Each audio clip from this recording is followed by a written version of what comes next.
आज के लेक्चर को स्टार्ट करें इससे पहले हम लोग पिछले लेक्चर को थोड़ा रिवाइज कर लेते हैं। पिछले लेक्चर में हम लोग पढ़े थे एसआई सिस्टम, ठीक है। और एसआई सिस्टम की जो सबसे इंपॉर्टेंट बात थी वो ये थी कि एसआई सिस्टम में 7 फंडामेंटल और 2 सप्लीमेंट्री यूनिट होता है। बाकी जो यूनिट होते हैं उसको हम लोग डिराइव्ड यूनिट बोलते हैं, ठीक है। तो अब 7 ये फंडामेंटल में कौन कौन सा रहा था? लेंथ था, मास था, टाइम, फिर electric current, temperature, amount of substance, luminous intensity, और ये रहे उसका यूनिट, ठीक है। जैसे कि लेंथ का यूनिट हम लोग मीटर पढ़े थे, मास का किलोग्राम पढ़े थे एसआई सिस्टम में, टाइम का सेकंड होता है, इलेक्ट्रिक करंट का हम लोग एम्पियर पढ़े थे, और टेम्परेचर का हम लोग केल्विन पढ़े थे, अमाउंट ऑफ सब्सटेंस का मोल, और ल्यूमिनस इंटेंसिटी का कैंडेला। तो ये सारा का सारा क्या था? आपका फंडामेंटल यूनिट थे। फिर हम 2 सप्लीमेंट्री में जिस बात का डिस्कस किए थे वो था, एक था आपका प्लेन एंगल जिसका एसआई यूनिट होता है रेडियन, और दूसरा था सॉलिड एंगल जिसका एसआई यूनिट होता है आपका स्टेडियन। ये 2 चीज था। फिर हम कुछ अदर प्रैक्टिकल यूनिट यहाँ पे पढ़े थे 6-7, जो याद रखना आप लोग काफी इंपॉर्टेंट है, ये हमेशा एग्जाम में पूछ दिया था। फिर यहाँ पर 3 इंपॉर्टेंट छोटे बट काफी जानकारी भरा ये हम पॉइंट पढ़े थे। जैसे कि इसमें पहला क्या था कि अगर कहीं पर किसी साइंटिस्ट के नाम पे हमको यूनिट लिखना है तो हम लोग कभी भी कैपिटल लेटर से स्टार्ट नहीं करेंगे, हमेशा स्मॉल लेटर से करेंगे। लेकिन अगर उसी जगह पे उसका सिंबल लिखना है तो हम लोग कैपिटल करेंगे, स्मॉल नहीं करेंगे। फिर यहाँ पर हमेशा जो है न्यूमेरिकल और यूनिट के बीच में गैप छुआ जाता है। और फिर तीसरा था कि पुल्लर्स फॉर्म में कभी भी सिंबल्स का हम लोग यूज नहीं करते हैं, ठीक है। फिर हम लोग एसआई प्रीफिक्स देखे थे, एसआई प्रीफिक्स का इंपॉर्टेंस देखे थे। फिर यहाँ पर ये जो 8 एसआई प्रीफिक्स है किसका क्या नाम है और किसके लिए क्या सिंबल यूज किया जाता है। फिर हम लोग देखे थे कि नेगेटिव जो पावर है उसके लिए क्या सिंबल यूज किया जाता है एसआई प्रीफिक्स में, ये चीज। फिर हम लोग डायरेक्ट फिजिकल क्वांटिटी देखे थे। तो ये इतना हम लोग लास्ट क्लास में देखे थे, ठीक है। अब आज के लेक्चर की शुरुआत हम करते हैं यहाँ से। इससे पहले आप सभी का स्वागत है द फ्यूचर डिजिटल में। अगर आप हमसे कनेक्ट होना चाहते हैं तो आप the future digital application download कर सकते हैं, और डाउनलोड करने के बाद आप बैच ज्वाइन कर सकते हैं। यहाँ पर क्लास 11th आप लोग कर रहे हैं फिजिक्स, इसके लिए आप लोग को बैच कोड डालना होगा PHYTFDF11, ये आपका बैच कोड है। आप यहाँ पर रेगुलर क्लास आके कर सकते हैं। आइए हम लोग स्टार्ट करते हैं। जो आज हम लोग को पढ़ना है ये पढ़ना है हम लोग को डायमेंशंस, ठीक है। यूनिट हम लोग ऑलरेडी कंप्लीट कर चुके हैं, चैप्टर का नाम है यूनिट एंड डायमेंशन। तो दो दो जो लेक्चर था वहां पर हम लोग यूनिट देख चुके हैं, और आज थर्ड जो लेक्चर है इसका, इसमें हम लोग देख रहे हैं डायमेंशंस। आखिर डायमेंशंस होता क्या है? ये डायमेंशंस जो है काफी इंपॉर्टेंट है, और ये अभी नहीं, अगर आप हायर एजुकेशन में जाएंगे वहां भी आप लोगों को ये काफी हेल्प करेगी चीजों को समझने में, ठीक है। तो यही चीज हम देखने वाले हैं सबसे पहले कि डायमेंशंस होता क्या और फिर इसका एप्लीकेशन हम लोग क्या करेंगे। देखिए डायमेंशन क्या है कि each derived physical quantities can be raised to the power of fundamental physical quantities. समझिएगा इसको कि जितना सारा फिजिकल क्वांटिटी है डेराइव्ड फिजिकल क्वांटिटी। अब डेराइव्ड फिजिकल क्वांटिटी किसको बोलते हैं? जो 7 फंडामेंटल है उसके अलावा जो फिजिकल क्वांटिटी है उसको बोला जाता है डेराइव्ड फिजिकल क्वांटिटी, ठीक है। अब ये जो फिजिकल क्वांटिटी है डेराइव्ड, उसको फंडामेंटल के पावर के रूप में लिखा जा सकता है। किसी भी physical quantity, derived physical quantity को फंडामेंटल फिजिकल क्वांटिटी यानी कि 7 जो आपके पास है, कौन कौन सा है? मास है, लेंथ है, टाइम है, टेम्परेचर है, इलेक्ट्रिक करंट है, लुमिनस इंटेंसिटी है, अमाउंट ऑफ सब्सटेंस है, ठीक है। ये जो 7 है उस सातों को आप लोग क्या कर सकते हैं? सातों के पावर के रूप में किसी भी डेड फिजिकल क्वांटिटी को लिख सकते हैं। Power of fundamental is called dimension and the process is called dimensioning. ये जो पावर होता है फंडामेंटल का जिसके पावर आप लिखते हैं उसको डायमेंशन कहा जाता है, और ये जो प्रोसेस है उसको डायमेंशनिंग बोलते हैं। तो यहाँ पर क्या समझ में आया कि जितना सारा डेराइव्ड फिजिकल क्वांटिटी है उन सभी फिजिकल क्वांटिटी को फंडामेंटल के पावर के रूप में लिखा जा सकता है। ये जो लिखने का प्रोसेस है इसको बोला जाता है डायमेंशनिंग, और जो पावर होता है फंडामेंटल का उसको बोला जाता है डायमेंशन, ठीक है। जैसे अब यहाँ पर एग्जाम्पल से आप लोग समझिए कि वेलोसिटी आपके पास है, वेलोसिटी है derived physical quantity, this is not fundamental. अब वेलोसिटी बराबर क्या होता है? वेलोसिटी बराबर होता है डिस्प्लेसमेंट बाय टाइम, और इसका यूनिट होता है मीटर पर सेकंड, ठीक है। ये यहाँ पर देखिए, अब मीटर के लिए हम लोग यूज करते हैं एल, मीटर यानी कि लेंथ, तो इसके लिए हम लोग यूज करते हैं एल डायमेंशन, और एस फॉर सेकंड, और सेकंड मतलब टाइम, तो इसके लिए हम लोग यूज करते हैं टी। यानी कि इसको आप क्या लिख सकते हैं? एल टी का पावर -1, ठीक है। या फिर इसको एम वाला, यहाँ पर टर्म्स है नहीं मास वाला, तो हम ऐसे लिख सकते हैं एम का पावर 0, एल का पावर 1, टी का पावर -1। तो देखिए यहाँ पर ये था क्या? वेलोसिटी। अब वेलोसिटी को आप किसके पावर के रूप में लिखे हैं? मास का पावर 0, लेंथ का पावर 1, टाइम का पावर -1 और ये तीनों है फंडामेंटल। मतलब आप वेलोसिटी को क्या कर दिए हैं कि फंडामेंटल के पावर के रूप में लिख दिए हैं। तो इस प्रोसेस को हम लोग बोलते हैं डायमेंशनिंग। अब यहाँ पर आपसे पूछा जाए कि dimension of velocity with respect to mass. अब मास के रिस्पेक्ट में वेलोसिटी का डायमेंशन कितना है, तो देखिए मास का जो पावर है m का पावर 0 यानी कि 0। फिर लेंथ के रिस्पेक्ट में कितना है, तो लेंथ के रिस्पेक्ट में है +1 और टाइम के रिस्पेक्ट में कितना है, ये है आपका -1। तो ये आपका हो गया क्या, dimension of velocity with respect to mass, length and time. No, अब यहाँ पर आप लोग कहेंगे कि सर किसके लिए क्या डायमेंशन यूज करना है, तो एक बार आप लोग यहाँ पर इसके नीचे नोट जरूर कर लीजिएगा। इसके बगल में देखिए जो 7 फंडामेंटल है उसमें पहला आपका आता है मास। मास के लिए जो हम लोग डायमेंशन यूज करते हैं, या फिर कहीं पर आपको केजी दिख जाए, ठीक है, मास दिख जाए या कहीं पर आपको केजी दिख जाए, तो इसके लिए हम लोग जो डायमेंशन यूज करते हैं वो यूज करते हैं कैपिटल एम। आप लोग इसको नोट कीजिए, ठीक है, कैपिटल एम। फिर सेकंड नंबर में आपका आता है लेंथ, ठीक है, तो लेंथ के लिए कहीं पर लेंथ दिख जाए या फिर मीटर दिख जाए, मीटर में कहीं पर सेंटीमीटर दिख जाए, मतलब कुछ ऐसा जो कि लेंथ को मेजरमेंट को फीट दिख जाए, तो इसके लिए हम लोग क्या यूज करते हैं, लेंथ। और लेंथ के लिए जो यूज करते हैं डायमेंशन फॉर्मूला वो कैपिटल एल यूज करते हैं, हमेशा लेंथ के लिए आप यूज करेंगे। तीसरा होता है आपके पास टाइम, आपका फंडामेंटल है। टाइम के लिए अब देखिए टाइम का या तो दिया रहेगा कि टाइम है या फिर उसका यूनिट दिया रहेगा, जैसे सेकेंड, मिनट, आवर, कुछ भी दिया रहे टाइम का, तो उसके लिए हम लोग जो डायमेंशन यूज करेंगे वो कैपिटल टी यूज करेंगे, ठीक है। अब नोट करते चलिए इसको। 4 नंबर में आपका आएगा टेम्परेचर। टेम्परेचर के लिए हम लोग जो डायमेंशन यूज करते हैं वो के यूज करते हैं। क्या यूज करते हैं, के, कैल्विन इसका यूनिट होता है, ठीक है। डिग्री सेल्सियस भी आपको कहीं दिख जाए, कैल्विन दिख जाए, तो उसका डायमेंशन हम लोग के ही यूज करेंगे। नेक्स्ट जो आपका 5वां है वो है इलेक्ट्रिक करंट। और इलेक्ट्रिक करंट के लिए यानी एम्पियर के लिए हम लोग 2 डायमेंशन यूज करते हैं, एक तो ए यूज कर सकते हैं या फिर कैपिटल आई हम लोग यूज कर सकते हैं। यहाँ पर 2 डायमेंशन, ठीक है, ये एक ये यूज कर सकते हैं आप लोग, तो आप लोग इसको ध्यान रखेंगे। कितना, 5 हो गया। नेक्स्ट जो है आपका amount of substance. Amount of substance का जो एसआई यूनिट होता है ये आपका मोल होता है, MOL, और इसके लिए डायमेंशन यूज करते हैं MOL हम लोग यूज करते हैं। उस प्रकार से है ल्यूमिनस इंटेंसिटी। ल्यूमिनस इंटेंसिटी के डायमेंशन हम लोग यूज करते हैं वो CD यूज करते हैं। तो आपको यहाँ पर सातों का डायमेंशन मिल गया, और जितना डेराइव्ड फिजिकल क्वांटिटी है सबको इसी के सातों के पावर के रूप में हम लोगों को लिखना है, जैसा कि वेलोसिटी में लिखे हैं। अब अगर मान लेते हैं कि कुछ और एग्जाम्पल आप लोगों के पास हम कर रहे हैं, जैसे यहाँ पर देखिए एक्सेलरेशन, ठीक है। अब एक्सेलरेशन को आप कैसे लिख सकते हैं, देखिए एक्सेलरेशन का मतलब होता है मीटर पर सेकंड स्क्वायर। यहाँ देखिए एक्सेलरेशन का यूनिट क्या होता है, मीटर पर सेकंड स्क्वायर। ये चीज आपको याद होना चाहिए, ठीक है, मीटर पर सेकंड। अब मीटर किसका है, तो मीटर हो गया लेंथ का, तो सर लेंथ डाल दीजिए L। फिर बाई यहाँ पर, और सेकंड स्क्वायर कितना हो गया, यानी कि टाइम हो गया, यानी कि टी स्क्वायर, LT स्क्वायर नीचे। तो अब इसको कैसे लिखेंगे, तो इसको आप लिखेंगे LT का पावर -2, ठीक है। इसको आप क्या लिखेंगे, LT का पावर -2। ये आपका हो गया एक्सेलरेशन का डायमेंशन।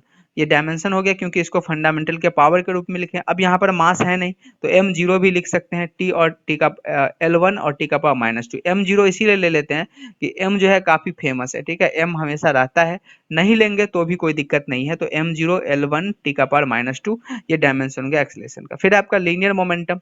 अब लीनियर मोमेंटम का क्या होता है, देखिए लीनियर मोमेंटम का फॉर्मूला होता है P = mv, mass into velocity. Mass के लिए आप क्या यूज करते हैं, m यूज करते हैं, और वेलोसिटी के लिए आप क्या यूज करते हैं, LT का पावर -1। तो ये आपका लीनियर मोमेंटम का डायमेंशन होता है, ठीक है। कुछ कुछ ऐसा डायमेंशन है जो आप लोगों को याद ही रखना चाहिए, जैसे वेलोसिटी हो गया, मास हो गया और 7 फंडामेंटल हो गया। बाकी जो जितने सारे फिजिकल क्वांटिटी है 2 4 5 7 छोड़ के, उसका डायमेंशन फॉर्मूला किसी को याद नहीं रहता है, ठीक है। तो इसको निकालने का तरीका है, अगर आपको फॉर्मूला पता है तो आप किसी का भी डायमेंशन निकाल सकते हैं। जैसे यहाँ पर चलिए इम्पल्स के बारे में बात कर रहे हैं, तो इम्पल्स का फॉर्मूला होता है फोर्स इंटू टाइम। सबसे पहले आप फोर्स का निकालिए। देखिए फोर्स का होता है MLT का पावर -2। कैसे, तो फोर्स का होता है मास इंटू एक्सेलरेशन। तो मास के लिए हम लोग क्या यूज करेंगे, M यूज करेंगे, और एक्सेलरेशन के लिए यहाँ से हम लोग यूज करेंगे LT का पावर -2। तो ये फोर्स का आ गया। अब अगर इम्पल्स की बात करें तो इम्पल्स होता है फोर्स इंटू टाइम। तो इसी में आप क्या कर दीजिए, फोर्स को टाइम से मल्टीप्लाई कर दीजिए, यानी कि टी से इसको मल्टीप्लाई कर दीजिए, तो ये कितना आ जाएगा, MLT का पावर -1 आ जाएगा। ये आपका इम्पल्स का होता है। ठीक उसी प्रकार से प्रेशर है। प्रेशर का होता है फॉर्मूला फोर्स बाय एरिया। तो आप कैसे निकालेंगे, तो सबसे पहले देखिए फोर्स है तो फोर्स का क्या हो जाएगा, MLT का पावर -2 हो जाएगा फोर्स का। और एरिया का कितना हो जाएगा, देखिए एरिया का यूनिट क्या होता है, एरिया का यूनिट होता है आपका मीटर स्क्वायर। तो मीटर स्क्वायर यानी मीटर तो लेंथ हो गया आपका, तो यहाँ पर आप लोग एरिया का क्या लिख सकते हैं, L का स्क्वायर लिख सकते हैं, ठीक है, L का स्क्वायर। अब इसको सोल्व कीजिए, सोल्व करने का जो आएगा वही क्या आएगा, प्रेशर का आएगा, यानी कितना आएगा, L का पावर 2 जो है नीचे है, ये ऊपर जाएगा तो -2 आ जाएगा, तो यहाँ पे इंटायरली आ जाएगा L का पावर -1, ये प्रेशर का आ गया। फिर एनर्जी है, तो एनर्जी को हम लोग वर्क भी यहाँ बोलते हैं, तो वर्क होता है फोर्स इंटू डिस्प्लेसमेंट, तो इसका भी आप लोग डायमेंशन फॉर्मूला निकाल सकते हैं। अभी हम क्या करेंगे, एक असाइनमेंट, ठीक है, डायमेंशन फार्मूला का हम आप लोगों को सबमिट कर देंगे, असाइनमेंट में डाल देंगे।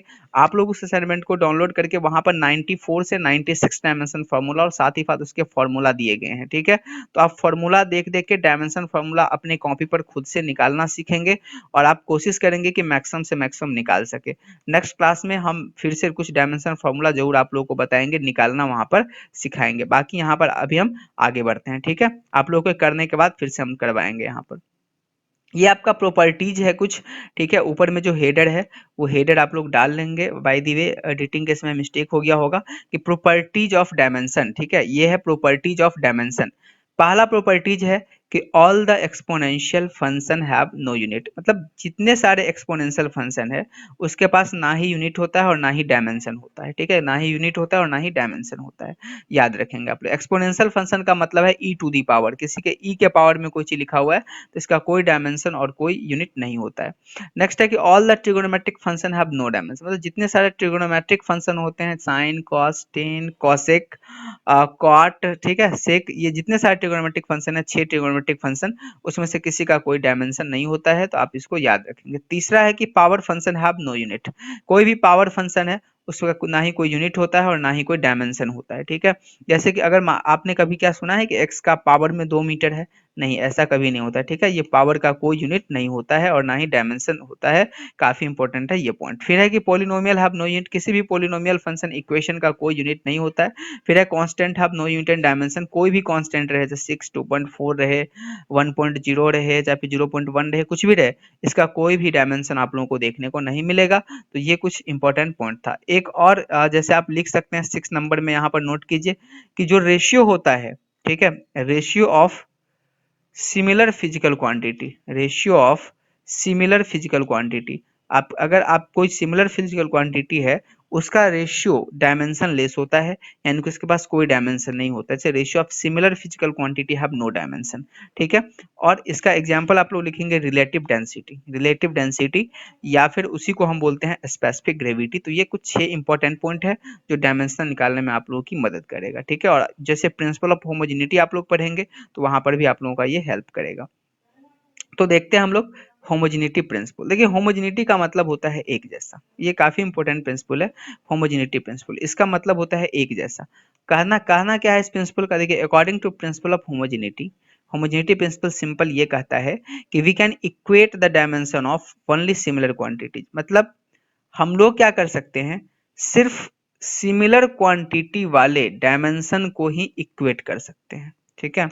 सिमिलर क्वांटिटीज वाले डायमेंशन को ही इक्वेट कर सकते हैं, यानी कि अगर आप कोई इक्वेशन लिख रहे हैं, ठीक है, ये तो इसके इस साइड जो डायमेंशन है, जो यूनिट है, इस साइड भी वही यूनिट और वही डायमेंशन होना चाहिए, अदरवाइज ये इक्वेशन सही नहीं होगा। पहली यही होमोजेनिटी है, मतलब एक जैसा, इधर जो डायमेंशन चाहे कितना भी टर्म्स क्यों नहीं एडेड हो, और इधर जो डायमेंशन है, दोनों डायमेंशन आपका सेम होना चाहिए। वी कैन ऐड और सब्ट्रैक्ट ओनली सिमिलर क्वांटिटीज और सेम डायमेंशन, ठीक है। दूसरा पॉइंट इसमें क्या है, सेम पॉइंट है कि हम लोग क्या कर सकते हैं, कभी भी ऐड करें या सब्सट्रैक्ट करें, ध्यान रखेंगे डिवीजन और मल्टीप्लिकेशन यहाँ पर नहीं है।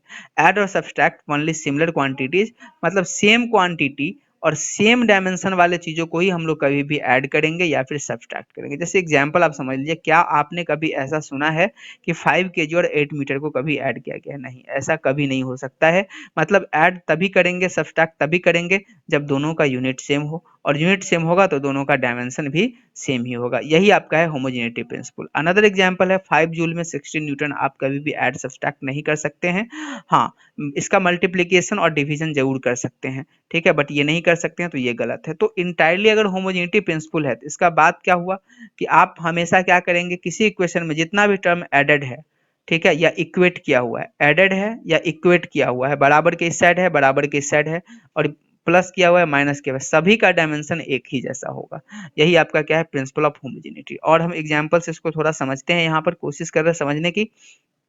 जैसे कि s equal to U T plus half A T square, ये एक इक्वेशन है, ठीक है। तो ये होमोजेनिटी प्रिंसिपल ये कहता है कि देखिए s इक्वेट है यू टी और हाफ ए टी स्क्वायर, ये तीनों है एडेड में, सब्सट्रैक्शन में, इक्वेट में, ये तीनों का डायमेंशन हमेशा एक ही जैसा होगा, ठीक है। ये तीनों का डायमेंशन क्या होगा, सेम होगा। तो यही आपका क्या है, होमोजेनिटी प्रिंसिपल है। जैसे एस का एस मतलब होता है डिस्टेंस, डिस्टेंस को मेजर करते हैं मीटर में, इसका डायमेंशन होता है एल यानी कि लेंथ। अब यहाँ पर यू टी, चलिए यू है आपका इनिशियल वेलोसिटी और टी है टाइम। तो इनिशियल वेलोसिटी कितना है, एल टी का पावर -1, और टी क्या है, टाइम है, यानी कि यहाँ पर भी आ गया एल, देखिए डायमेंशन सेम आ गया। फिर यहाँ पर क्या है, हाफ, देखिए अभी बताए हैं हाफ का कोई डायमेंशन होता नहीं है। ए क्या है, एक्सेलरेशन, और इसका मतलब होता है एल टी का पावर -2 और ये टी स्क्वायर, ठीक है। ये दोनों कैंसिल हो जाएगा, बच गया एक। क्या देखे आप, ये तो वेल नॉन फॉर्मूला है ना आपके पास, S equal to U T plus half A T square. देखिए यहाँ पर जितने सारे टर्म्स एडेड है या इक्वेट किया हुआ है बराबर के बाद है, सभी का डायमेंशन एक ही जैसा है। यही है प्रिंसिपल ऑफ होमोजेनिटी। जाने अनजाने आप लोग इन चीजों को पढ़ रहे थे, बट आज समझ में आया कि ये होता है। अगर बाय द वे किसी का इक्वेशन, किसी का भी अगर डायमेंशन सही नहीं होता तो ये इक्वेशन ही गलत होता है, ये इक्वेशन कभी भी सही नहीं हो सकता है, ठीक है। तो ये चीज भी आप लोग ध्यान रखेंगे। मतलब ये क्या है, डायमेंशनली करेक्ट इक्वेशन है ये, मतलब सबका डायमेंशन सेम हुआ, मतलब डायमेंशनली करेक्ट है।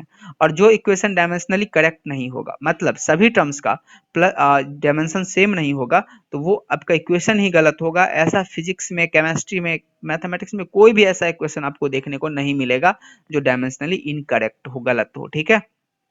तो ये चीज है आपका होमोजेनिटी प्रिंसिपल। बुक है आपके पास तो ढेर सारा बुक आपके पास होगा, आप लोग जरूर उसको पढ़िए जाके। और साथ ही साथ जो बच्चे और अच्छे से पढ़ना चाहते हैं, थोड़ा कम्पिटेटिव पॉइंट ऑफ व्यू रखना चाहते हैं, तो टीएमएच का जो एक बुक आता है, ठीक है, कम कंप्लीट फिजिक्स आता है, जिसमें 11-12 दोनों दे रखा है। तो कंप्लीट फिजिक्स टीएमएच का आप लोग ले लेंगे, ऑनलाइन स्टोर पर भी उपलब्ध है और ऑफलाइन पर भी उपलब्ध है। और अभी हम एक असाइनमेंट अपलोड करेंगे आप लोगों के एप्लीकेशन पे, तो उसको आप लोग जरूर कीजिएगा, ठीक है, जाके। फिर है कि एक क्वेश्चन देखिए यहाँ पर, if x is the length, x क्या है आपका, लेंथ दे रखा है, x के बारे में, t के बारे में दे रखा है, ये है time, and a is the constant, और a के बारे में दे रखा है क्या, कांस्टेंट है। पूछ रहा है कि what is the dimension of a का डायमेंशन क्या होगा, किसके लिए, ये इक्वेशन दे रखा है x equal to b plus A T, इसमें कह रहा है कि a का डायमेंशन क्या होगा, ये पूछ रहा है, ठीक है। चलिए हम लोग इसको सोल्व करते हैं, होमोजेनिटी प्रिंसिपल का यूज करते हैं यहाँ पर सोल्व करने के लिए। देखिए क्या दे रखा है, x equal to B T plus A T. अब ये इक्वेशन दे रखा है, अब जब ये इक्वेशन दे रखा है, इसका मतलब है कि ये सही है इक्वेशन, जब दे रखा है तो इसका मतलब है कि इसका डायमेंशन, इसका डायमेंशन और ये ए टी का डायमेंशन सभी का सेम होना चाहिए, क्योंकि डायमेंशनल होमोजेनिटी प्रिंसिपल ये कहता है कि जो डायमेंशन x का होगा वही डायमेंशन b का होगा और वही डायमेंशन ए टी का होगा, ठीक है, जो एडेड है। अब चलिए, अब देखिए x का डायमेंशन किसके बराबर हमको निकालना क्या है, a का डायमेंशन निकालना है ना, तो हम लोग इन दोनों को ले लेते हैं। चूंकि इस दोनों को इसलिए नहीं ले रहे हैं क्योंकि b का ऑलरेडी हमको पता नहीं है, मतलब x equal to A T का डायमेंशन, ये आपका डायमेंशन का सिंबल है, कहीं पर ऐसे लिखा हुआ घेरा हुआ है, मतलब ये डायमेंशन का सिंबल है, आप इसको मेंशन करेंगे अपने पास, ठीक है। अब x दे रखा है, डिस्टेंस आपके बुक में दे रखा है, तो x जब डिस्टेंस दे रखा है क्वेश्चन में, तो ये x का क्या हो जाएगा, l हो जाएगा। फिर यहाँ पर at का डायमेंशन, तो at का डायमेंशन मतलब a का डायमेंशन इंटू t का डायमेंशन। अब a का डायमेंशन क्या हो जाएगा, a के बराबर पता नहीं है, और t टाइम है तो इसका t आ जाएगा, मतलब a इक्वल टू क्या हो जाएगा, l बाई टी, यानी कि l t का पावर -1, ये आपका a का डायमेंशन हो गया, ठीक है। चलिए इस क्वेश्चन में आप बताइए कि b का डायमेंशन क्या होगा। तो अब क्लियर है ना कि b का डायमेंशन x के बराबर होगा, और x का l है तो b का भी क्या हो जाएगा, l हो जाएगा। ये क्वेश्चन आप लोग खुद सोल्व करेंगे, प्रैक्टिस करेंगे, देखेंगे कि आप लोगों से बन रहा है कि नहीं बन रहा है, ठीक है। और जो रिस्पॉन्स अपना जरूर बताइएगा। x equal to A T plus B T square plus C T square, ये बताना है आपको a b और c का डायमेंशन क्या होगा। यहाँ पर x भी डिस्टेंस है आपका, टाइम यहाँ पर ये t फॉर टाइम है यहाँ पर, तो ये चीजें आप लोगों को यहाँ पर कर लेना है, ठीक है। आगे बढ़ते हैं हम लोग। और ये एक इंपॉर्टेंट नोट्स है यहाँ पर कि ए डायमेंशनली करेक्ट इक्वेशन मे और may not be physically correct, but a dimensionally incorrect equation must be physically correct. देखिए ये कह रहा है कि जो डायमेंशनली करेक्ट इक्वेशन होगा, मतलब डायमेंशन के अनुसार जो सही इक्वेशन है, वो फिजिकली करेक्ट हो भी सकता है और नहीं भी हो सकता है, ठीक है, मे और मे नॉट बी। मतलब जो डायमेंशनली करेक्ट इक्वेशन होगा, ये फिजिकली करेक्ट हो भी सकता है और नहीं भी हो सकता है, लेकिन जो डायमेंशनली इनकरेक्ट होगा वो फिजिकली इनकरेक्ट जरूर होगा, ठीक है। क्या है, फिर से एक बार समझिए कि जो इक्वेशन डायमेंशनली करेक्ट होगा, ठीक है, मतलब सही है डायमेंशनली। वो फिजिकली करेक्ट हो भी सकता है और नहीं भी हो सकता है, लेकिन जो डायमेंशनली इनकरेक्ट होगा वो कभी भी करेक्ट हो ही नहीं सकता है, वो हमेशा इनकरेक्ट ही होगा, ठीक है। जैसे इसका एग्जाम्पल ये देखिए, S equal to U T plus half A T, ये 1/8 ए टी स्क्वायर, आप जानते हैं ये फॉर्मूला के हाफ ए टी स्क्वायर होता है। आप अगर इसका डायमेंशन चेक करेंगे तो सबका सेम आएगा, मतलब ये डायमेंशनली करेक्ट है, बट फिजिकली नहीं है। फिजिकली क्यों नहीं है? क्योंकि फिजिकली यहाँ पर 1/8 नहीं 1/2 होना चाहिए, ठीक है, तब ये करेक्ट बनेगा। मतलब डायमेंशनली करेक्ट तो है बट फिजिकली ये इनकरेक्ट है। अब यहाँ पे S V equal to S plus A T, V equal to U plus A T होता है, एस प्लस ए टी नहीं होता है। अगर आप इसको चेक करेंगे तो ये डायमेंशनली इनकरेक्ट ही मिलेगा। देखिए यहाँ पर वेलोसिटी है, इसका डायमेंशन हो जाएगा एल टी का पावर -1, ये डिस्टेंस है इसका हो जाएगा एल, तो क्या एल टी का पावर -1 और एस एल ये दोनों सेम हुआ? नहीं हुआ। इसका मतलब ये डायमेंशनली इनकरेक्ट ही है। जब डायमेंशनली इनकरेक्ट है तो ये फिजिकली करेक्ट हो ही नहीं सकता है। अब आगे इस पे हम लोग को कोई बातचीत करना ही नहीं है फिजिकली ये पर, ठीक है। तो ये था आपका क्या था कि होमोजेनिटी प्रिंसिपल। एक बार हम लोग देख लेते हैं आज का कि क्या क्या हम लोग यहाँ पर पढ़े हैं। तो सबसे पहले हम लोग पढ़े थे कि डायमेंशन क्या होता है, फिर हम लोग देखे कि फंडामेंटल यूनिट का डायमेंशन जो सातों है उसको हम यहाँ पर नोट करवाएं। फिर कुछ एग्जांपल्स हम लोग देखे और यहीं पर आपको हम एक असाइनमेंट प्रोवाइड करने वाले हैं जिसमें 94 डायमेंशंस आपको मिलेंगे, आप उसको जरूर नोट करेंगे। फिर हम लोग यहाँ पर देख रहे थे अभी कुछ इंपॉर्टेंट पॉइंट देख रहे थे डायमेंशन से रिगार्डिंग। फिर हम लोग होमोजेनिटी प्रिंसिपल देखे, उसका एग्जांपल कुछ क्वेश्चंस हम लोग किए और यहाँ पर एक क्वेश्चंस आप लोगों के लिए रख दिया गया है। फिर ये यहाँ पर एक इंपॉर्टेंट पॉइंट यहाँ पर हम लोग देखे, ठीक है। तो आज के लिए इतना ही। अगर आप लोगों को किसी भी तरह की डाउट होती है तो आप कमेंट करके बता सकते हैं, यहाँ पर आप मैसेज भी कर सकते हैं और पूछ सकते हैं सवाल, ठीक है।